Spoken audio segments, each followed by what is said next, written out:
for example, we're not vaccinating the people, we're not doing what we're supposed to do at the right time, we're not keeping our environment clean. But the part of the fornication and the aspect, I don't agree to him, with him. But isn't that a way of, I mean, sexual exchange no, you can have meningitis with, it's usually, like I said, droplets. It has to go through usually your respiratory tract system.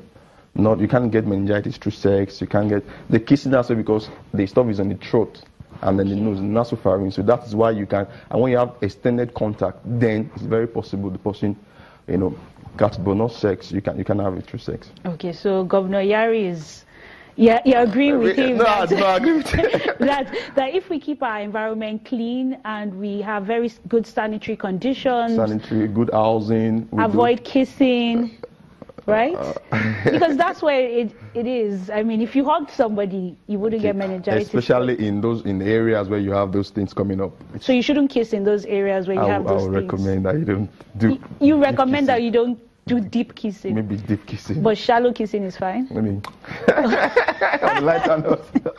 Okay. Now, for people who do have meningitis, what is the best way to go about treatment for this particular strain? Now, one interesting thing about meningitis, like I said earlier on, that a lot of people who get infected don't show clinical signs. Okay, don't show the signs, and so. But once you see somebody, and that, for example, in those areas, people start showing symptoms of like stiff neck, light sensitivity, severe headaches. It's a medical emergency. It's a because the case fatality is so high. Within 48 hours, if care is not taken, the person can die.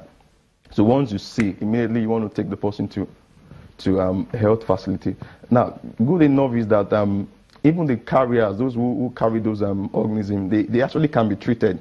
It's what we call clearance therapy, where you give them some drugs, like vancomycin, and then it clears those things. Now, once a person, you find out that this person has this, you see those signs, and you take them to a facility, they can be treated with antibiotics. Okay. Yeah, and they'll get it. However, it's been said that even those that get treated, some of them still have some complications. Some of them have hearing difficulty. Some of them have have learning disabilities and all of those things. So this is the type C strain that we've been talking about, the bacterial meningitis. But in the past, we've had, I think, type A, according to the Minister of State for Health, saying that we've had those other strains. So in case those ones make a comeback, what steps should we take in preventing it and also receiving treatment? Okay. Now, the good thing about the white man is that they're always seeking solutions for their problems. And so when we talk about vaccine, they have vaccine, we have what we call monovalent vaccine. There are two types, like this conjugate, there's a polysaccharide. Now, what does that mean? What does mono? All right. Now, when we say mono, that means one single group. Okay. When we talk about maybe C, for example, A, for example, the one we've been given over time is monotherapy of A.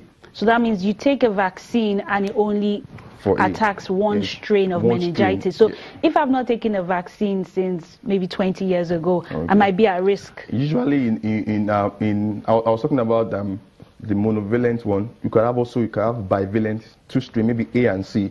You can have tetravalent, you can have trivalent when you have A, C, W, X. So it's always advisable that you go for the newest one now. Actually have the more of not just one strain now, multiple strains. Now, if you have had, what is the advice that if you have had vaccine a long while, and then you are in a place where there is epidemics, it's advised that you can do a booster dose, at least to be sure. Okay, I'd like you to hold on that thought. We're going to go on a quick break, but do stay with us because Rubbin Mind continues after this.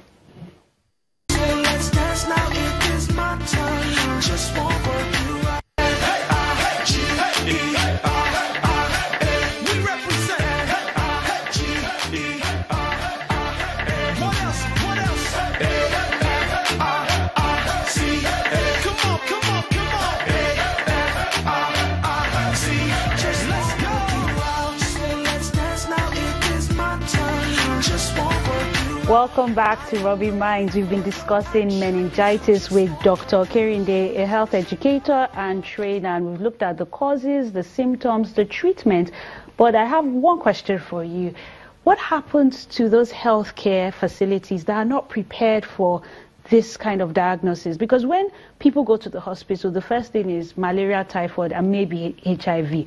So how effective are healthcare facilities, healthcare providers in dealing with this challenge of meningitis?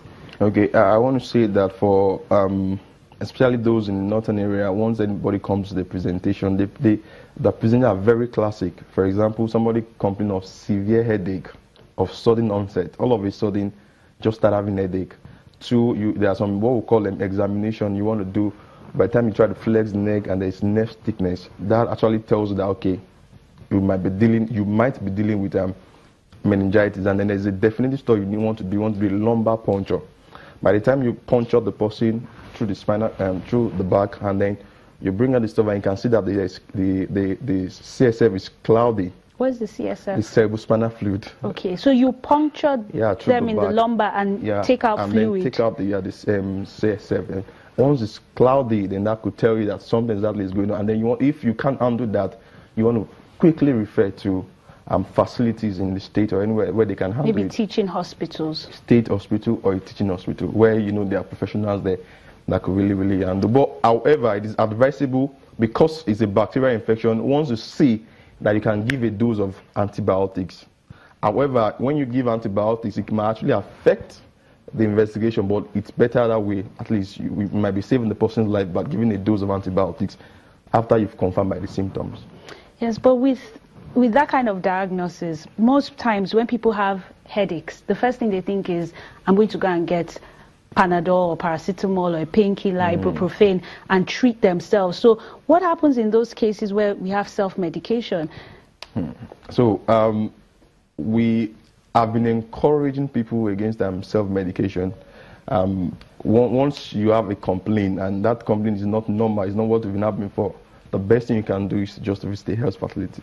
So you're saying anybody that has a severe headache should not self-medicate but report themselves? Especially if you are in those endemic or those places where you're having the epidemics, it is best that you quickly report to those facilities. If you see that you're having headache, all of a sudden you have sensitivity to light, it's best. But if you've been vaccinated, you would not be able to get this, right? Yes, you might not be able to get it. Might not. So there's still a chance even with the vaccine? Because when we talk about vaccination, we want to talk about the potency of the vaccine. Because there's a vaccine, there's a way you're going to even store them. There's a temperature. So you can't be assured that even that vaccine was properly stored or even administered.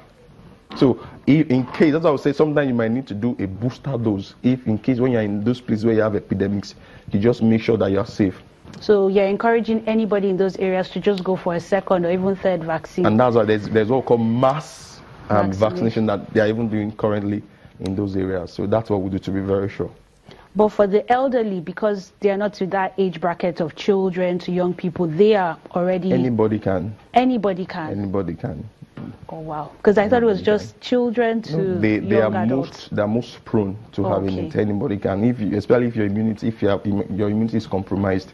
Okay. Then you can come down with anything. Thank you so much, Samuel, for sharing all those tips on meningitis. We hope you've enjoyed the show. Remember, you've never seen young people speak like this.